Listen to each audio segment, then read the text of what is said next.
Hola, ¿cómo están? Bienvenidos de nuevo a nuestras discusiones del seminario sobre construcción discursiva de lo social del doctorado en Ciencias Organizacionales de la Universidad de los Andes. Soy Anderson Medina Roa, de la Facultad de Humanidades y Educación. En este segundo módulo les pedí que leyeran un par de textos. Por una parte, del libro de Michael Halliday, El lenguaje como semiótica social, les pedí que leyeran el capítulo 10, en el que este autor propone una interpretación de la relación funcional entre lenguaje y la estructura social. Por otra parte, les pedí que leyeran un texto que me fue publicado en 2015, que se llama Texto, Contexto, Discurso, Lingüística para leer culturas. Antes de iniciar, quiero recapitular un poco lo que conversamos en el módulo pasado. A través de las lecturas de Barry Luckman, eh, de la construcción social de la realidad, y de John Searle, sobre la construcción de la realidad social. En estas dos lecturas podemos acordar que conseguimos o hicimos un recorrido distinto a lo que normalmente habíamos hecho respecto al rol del lenguaje en la construcción de las realidades y en torno a la construcción social de las realidades como tal. En Berger y Lockman vimos esa perspectiva que marcó un hito, un cambio en los estudios de sociología hacia la sociología del conocimiento, en los que ellos manifestaron que su interés era comprender la realidad cotidiana. Y esa realidad cotidiana que es construida en conjunto, que es construida a través de la interacción, también la podemos entender desde Searle como la realidad institucional para la que el lenguaje tiene un rol central. Entonces, desde esa perspectiva de la filosofía del lenguaje en Searle y desde la sociología del conocimiento en Berger y Lockman, nosotros tenemos las bases suficientes para ahora, desde Halliday, mirar esa relación entre la estructura del lenguaje y la estructura social desde una perspectiva de la lingüística, de la sociolingüística, que además viene a darse, este texto es de la segunda mitad de la década de los 70, se da en el marco de ese giro epistemológico del último tercio del siglo XX, en el que, desde la lingüística, se reintroduce en el panorama del estudio lingüístico al emisor, es decir, aquel que habla, al hablante, a los participantes de la situación comunicativa y el contexto general de la situación comunicativa, algo que había sido obviado en la lingüística estructural, cuyas intenciones, cuyo objetivo era el de describir las estructuras per se, las estructuras en sí mismas y comprender el sistema, la lengua como sistema. Ahora, esa lengua como sistema cumple una función, y es la perspectiva que plantea Halliday, la función de comunicar, pero además en esa comunicación estamos nosotros en la posibilidad de reconocer la relación que existe entre lengua y estructura social. Y en esa relación entre lengua y estructura social, Halliday plantea un par de nociones que nos van a ser bien útiles. Por una parte tenemos la noción de registro y por otra parte tenemos la noción de dialecto. Y cuando habla de dialecto, habla de comunidades lingüísticas que deben, para ser definidas como tal, deben compartir o deben cumplirse tres elementos. O sea, se trata de comunidades que hablan de manera constante, que hablan de manera semejante y que se comunican entre sí constantemente. Esto es lo que Halliday nos dice, grosso modo, o dice grosso modo, es una comunidad lingüística. Ahora, en esas comunidades lingüísticas que podemos reconocer que son varias, podemos reconocer que esas tres condiciones de comunicarse entre sí, hablar de manera consistente y hablar de manera semejante, puede aplicarse a comunidades muy pequeñas o a comunidades muy grandes, dependiendo del grado de rigurosidad y dependiendo del grado de descripción que nosotros vayamos a aplicar a cada una de esas condicionantes. Y en justo desde esa perspectiva, Halliday plantea la noción de dialecto. Ahora, habla de un dialecto regional, por una parte, que va a depender de condiciones geográficas, y aquí esto lo podemos nosotros identificar fácilmente, dialectos nacionales, por ejemplo, o incluso dentro del país, dialectos regionales, las diferentes regiones de nuestro país o de cualquier país, o incluso dentro de las regiones de un país cualquiera, pueden percibirse, pueden describirse, pueden reconocerse variaciones en la manera en que la gente se comunica entre sí. Esas variaciones apuntan a la forma en que se utiliza la lengua, ya sea a nivel fonológico, a nivel sintáctico, a nivel léxico. Esas son variaciones que dependen de la geografía, dialectos regionales, nacionales. Y por otra parte, habla Halliday de un dialecto social, que más adelante se llamará sociolecto. Y en esa idea de dialecto, Halliday plantea que la característica de la estructura social es que es jerárquica, y la variación lingüística es lo que expresa su carácter jerárquico en términos de edad, género, sexo, procedencia o de cualquier otra de sus manifestaciones. Y aquí pensamos que cuando hablamos de jerarquía estamos hablando de poder, y estamos hablando de la posibilidad de reconocer dialectos regionales o sociales que puedan ser o que de hecho son tratados de manera diferente dentro de una sociedad. Dialectos que pueden ser favorecidos o estigmatizados en una sociedad. Y esto marca pautas de interacción e incluso de construcción de identidades y todo lo que esto lleva consigo en la construcción de las realidades en las que vivimos. El otro elemento del que nos habla Halliday en este texto es registro. Es la otra noción que apunta a variables, a variaciones,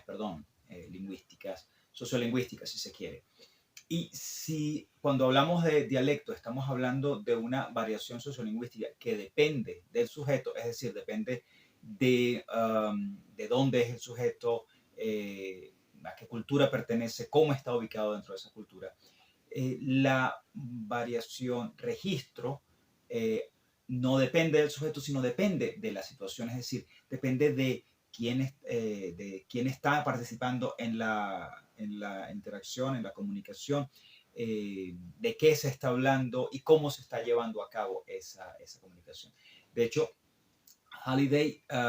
dice que el registro es la variación que refleja el orden social en el sentido especial de la diversidad de procesos sociales. Y cuando hablamos de esos procesos sociales, podemos hacer el anclaje hacia la función del lenguaje, porque finalmente el lenguaje existe para que podamos comunicarnos y a través de esa comunicación, interactuar y construir realidad tal cual como lo venimos argumentando acá. Entonces, esa función de comunicar es la que podríamos considerar es la función general del lenguaje, y desde esa perspectiva Halliday plantea componentes funcionales del lenguaje que apuntan a, o bueno, él los plantea en como tres elementos, tres componentes. Lo ideacional, que refiere a la construcción de mundo, de ese significado o significados con los cuales configuramos mensaje. El componente interpersonal, que apunta a la relación que existe entre los individuos que participan de la situación de comunicación, y el componente textual, que es la relación con el medio, que es la textura, es decir, la coherencia, la cohesión que tiene el lenguaje, o el texto, mejor dicho, con el mensaje y con la situación en la que el mensaje se da. Estos componentes funcionales, Halliday además los relaciona con la estructura gramatical, en aquello de establecer una relación entre estructura social, estructura gramatical, y además con el contexto, para establecer como todo su sistema. Allí vamos a decir rápidamente respecto a la estructura gramatical y la relación con los componentes funcionales, que eh, cada una de estos componentes funcionales representa un tipo de significado, en una triple línea de significado que argumenta Halliday, se está constantemente utilizando, se está constantemente entretejiendo cada vez que conversamos. Por una parte, tenemos los significados ideativos, ideacionales, mejor dicho, que refieren a, insisto, ese mundo que construimos, que queremos comunicar, que construimos en el mensaje con el que queremos comunicarnos. Luego, los significados interpersonales que refieren a esa relación, a poner de manifiesto la relación que existe entre los individuos. Esto lo podemos ver, pensemos en cortesía, el uso de los condicionales, de ciertas fórmulas de cortesía que dan cuenta de la relación entre los elementos, los individuos que participan de la comunicación. Eso se enmarca estructuralmente hablando dentro del subsistema de modalidad en el lenguaje. Y los significados ideativos se enmarcan dentro del sistema de transitividad, es decir, a través de la selección de acciones que yo considero que son pertinentes para el mensaje que quiero construir, se establece una serie de consecuencias respecto a las circunstancias en las cuales esas acciones se llevan a cabo, los participantes de esas acciones, los actores, mejor dicho, de esas acciones. Y luego tenemos el componente textual que en el subsistema gramatical de tema y rema refiere a la manera en que organizamos la información. La manera en que organizamos la información, es decir, qué se dice primero, qué es lo que se considera como ya información dada, como información nueva, y además la estructuración de ese mensaje en ese texto que va de acuerdo a los parámetros contextuales, pero también a las demandas de la situación de comunicación. Y aquí es donde nos conectamos con los componentes funcionales y el registro, que es la manera de, como decimos, adecuarnos a la situación de comunicación lo mejor posible. Y entonces esos componentes funcionales, cuando hablamos del contexto, entonces tenemos el campo, que refiere a lo ideativo, lo ideacional, el tenor, que refiere a la interacción, a lo interpersonal, y el modo, que refiere a al texto, a la función del lenguaje en esa situación de comunicación. De manera que vemos entonces muy rápidamente que la sistémico-funcional, que esta propuesta de Halliday plantea una avenida de tres vías de ida y vuelta, lo ideativo, lo interpersonal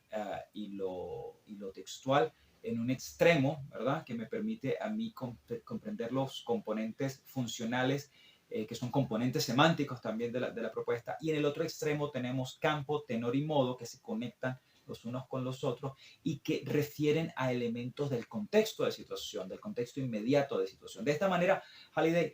plantea una hoja de ruta en la cual nosotros podemos comprender cómo es que las estructuras sociales se relacionan con las estructuras gramaticales. Y de allí vamos entonces nosotros a pensar ya no tanto en el lenguaje como sistema, ya no tanto en el lenguaje como institución, sino en el lenguaje como semiótica social, que es la siguiente idea que vamos a derivar de ese texto de Halliday. El lenguaje como semiótica social se refiere al lenguaje en el contexto de la cultura como un sistema semiótico. Y esto apunta a la organización de significados, de los significados que configuramos en mensajes con los que nos comunicamos y con los que damos sentido a la realidad. Y es a través de esta organización, es a través de este sistema semiótico que es el lenguaje, que podemos conocer, comprender, replicar o afianzar las realidades en las que vivimos y la compleja red de relaciones de sentidos que estas realidades implican. Justo en esta red de relaciones es donde cobra sentido la noción discurso tal como la planteo en mi texto de 2015, la que además tiene puntos de encuentro en Foucault cuando éste vincula su noción sobre discurso con la de episteme, que en este autor refiere a la estructura subyacente y con ello inconsciente que delimita el campo del conocimiento, los modos como los objetos son percibidos, agrupados y definidos. Así, hablar de discursos como metasistemas de significados anclados social, cultural e históricamente refiere precisamente a campos de sentidos que delimitan los modos como los objetos son percibidos, agrupados y definidos. Y objetos en esta perspectiva refiere no solo a lo concreto, sino al todo que constituye la realidad social. Ahora bien, toda comunicación participa de estos sistemas de significados y se da en contextos y a través de textos que son además comprensibles para los miembros de una comunidad lingüística, la que reconocemos como inserta dentro de una cultura, con lo que apuntamos a que cada comunidad concreta tiene sus propias formas de decir, de representar las realidades de su entorno, lo que podremos llamar comunidad discursiva, y comprenderla como un grupo de individuos que genera diferentes formas concretas de producir, interpretar y poner en circulación los discursos. Comprendemos además que estas comunidades están constituidas por los diferentes individuos que actúan regularmente en ellas y quienes al comunicarse de manera oral o escrita producen y hacen circular los discursos que dicha comunidad construye y designa como pertinentes. Ahora bien, estamos hablando de esos discursos de los cuales participamos cada vez que nos comunicamos y que esa comunicación se da en contextos y en textos, ¿verdad? Ahora, cuando hablamos de contextos, no pensamos en coordenadas de tiempo-espacio estáticas, sino que los concebimos como dinámicos, como cargados de significados. Como ya dijimos, el contexto inmediato de cualquier situación comunicativa ofrece claves que se reflejarán en el texto que producimos o que consumimos. Claves respecto a aquello de lo que hablamos, como mencionábamos hace unos minutos, el campo, claves respecto a quienes participan de ese texto, el tenor, y claves respecto a la función que cumple el lenguaje en ese ejercicio de comunicación en particular. Esto es el modo. Funciones como la de contar un cuento o presentar un informe pueden verse como parte de un amplio espectro de posibilidades que podemos concebir para comprender que la intencionalidad de un texto, su temática y sus participantes son elementos a tomar en cuenta en la producción y recepción de textos. Todo esto en un marco cultural, en un contexto cultural. Un texto, es decir, estamos hablando de discursos en los que participamos, comunicación que ocurre en contextos a través de textos. Y un texto, por otra parte, es lengua que está haciendo algo en un contexto. Y esto es una cita de Halliday, una muy sencilla definición. Y aquí podemos identificar dos elementos que apuntan a parámetros a considerar, parámetros que serán útiles para nuestra mejor comprensión de este proceso de comunicación, de este proceso de construcción discursiva de lo social del que venimos hablando. En primer término, tenemos lengua, lo cual refiere a formas, estructuras, formas y estructuras que combinamos para comunicar un mensaje cuya configuración ha de asegurar que el texto sea un todo en sí mismo, que se sustente y que sus partes funcionen sistemática y eficientemente. Esto es en general decir que un texto sea un todo cohesivo. En segundo lugar tenemos contexto, que será la cultura en el texto, y aquí leemos cultura en un sentido amplio. Tenemos culturas locales, nacionales, autóctonas, tenemos culturas también laboral, cultura académica, cultura organizacional y un largo etcétera. Y esto apunta a que nosotros podemos con estos elementos decir que cualquier fenómeno semiótico puede estudiarse desde estas perspectivas que hemos venido armando. Perspectivas en las que Tales fenómenos son constituidos por configuraciones de sentido que apuntan a los discursos que rigen a la sociedad, que los actualiza constantemente a través de la comunicación que se da, como venimos diciendo, en contextos a través de textos. Con todo este aparataje teórico, podemos nosotros ver ahora esas maneras de comprender, o una manera de comprender, mejor dicho, la semiótica social, cualquier fenómeno semiótico, de hecho, desde la perspectiva de sus estructuras, por supuesto, pero también desde la perspectiva en que esos fenómenos semióticos constituyen parte de un todo, de un sistema, en el cual o a través del cual podemos nosotros no solo comunicarnos, sino que a través de esta comunicación estamos reforzando, cambiando, haciendo, siendo, creando la semiótica social en la que vivimos, creando las realidades en las que vivimos. Esa creación, como ya he dicho varias veces, tiene un anclaje discursivo y ese anclaje discursivo lo vemos que apunta a varios elementos, apunta a los contextos, en tanto que dinámicos, apunta a los textos en tanto que funcionales. Y al apuntar a los textos y a los contextos, apunta a las estructuras de estos, a la manera de comprenderlos y por lo tanto a la manera de analizarlos y ver cómo es que estos participan de discursos, de esos discursos que le dan marco general, marco de sentido, marco de significado a aquello que estamos produciendo o en el caso de llevar a cabo una investigación, aquello que estamos investigando, aquello que estamos leyendo. Entonces,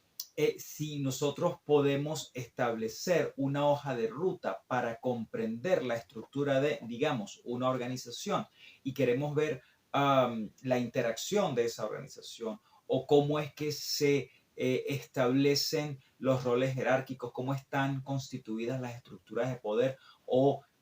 cómo es que se hace posible un clima de